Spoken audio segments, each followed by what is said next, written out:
বর্তমান 2026 সালের জুলাই থেকে 8 জুলাই থেকে যেই সকল সার্কুলার নিয়োগ শুরু হচ্ছে মহিলা বিষয়ক অধিদপ্তর 8 জুলাই থেকে আবেদন শুরু হবে, চলবে 28 জুলাই। জাতীয় পেনশন কর্তৃপক্ষ এনপিএ আবেদন শুরু হবে 1 জুলাই থেকে 28 জুলাই পর্যন্ত। কারিগরি শিক্ষা অধিদপ্তর 1 জুলাই থেকে 21 জুলাই পর্যন্ত। আনসার ব্যাটালিয়নের নিয়োগ সার্কুলার 2026 27 জুন থেকে 19 জুলাই পর্যন্ত এটা চলমান।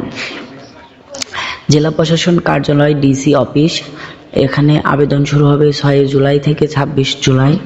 বাংলাদেশ সহকারী কমিশন সচিবালয়, এখানে 28 জুন থেকে 27 জুলাই পর্যন্ত আবেদন চলমান আছে। 25 জুন থেকে 7 জুলাই 26 এটা পরিবার পরিকল্পনা অধিদপ্তরে,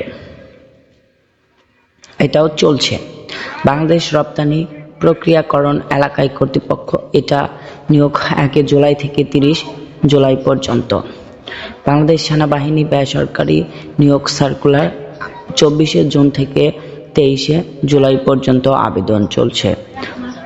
বাংলাদেশ কর্মচারী কল্যাণ বোর্ড, এখানে আবেদন 21 জুন থেকে 20 জুলাই পর্যন্ত।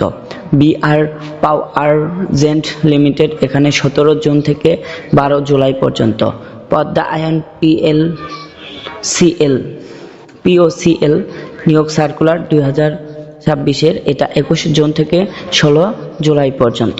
এগুলো বিস্তারিত জানতে আমাদের এই চ্যানেলে চোখ রাখুন অথবা আমাদের হোয়াটসঅ্যাপ চ্যানেলে যে দেখতে পারেন, সেখানে আমরা আবেদনের লিঙ্ক সহ দিয়ে রাখি।